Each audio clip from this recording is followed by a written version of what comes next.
Walang palag sa mga otoridad ang tatlong individual matapos maaresto ang mga ito sa pagtutulak at pag-iingat ng ilegal na droga sa Las Piñas City.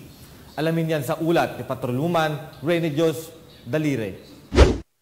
Sa mas pinalawig na kampanya laban sa iligal na droga, arestado ang isang 18 anyos na lalaki na si alias Van na inaresto habang nagsasagawa ng anti-criminality operation sa pamamagitan ng Oplan Sita, ang Las Piñas TMRU o ang Tactical Motorcycle Riding Unit sa kahabaan ng Tramo Street, Barangay Pulang Lupa 1, Las Piñas City, madaling araw ng alas 12 nitong Martes lamang. Nang ito'y sinita, nakitaan sa kanyang posesyon ang isang balot ng plastic ziplock na naglalaman ng hinihinalang marihuana na may timbang na 108 gramo.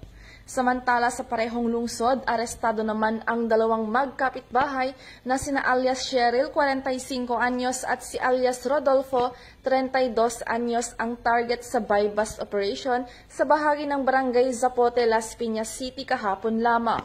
Ito'y matapos magpositibong makabili ang operatiba ng Las Piñas Station Drug Enforcement Unit ng shabu at nakumpiska pa ang 5 plastic sachet ng hinihinalang shabu at mga perang ginamit sa transaksyon. Ang tatlong suspect ay dinala sa tanggapan ng nasabing istasyon at nasampahan na ng reklamong paglabag ng RA 9165 o ang Comprehensive Dangerous Drugs Act of 2002. Mula dito sa Southern Police District, ako ang inyong PNN correspondent, Patrolwoman Rene Joyce M. Dalire, alagad ng batas, tagataguyod ng Balitang Pulis.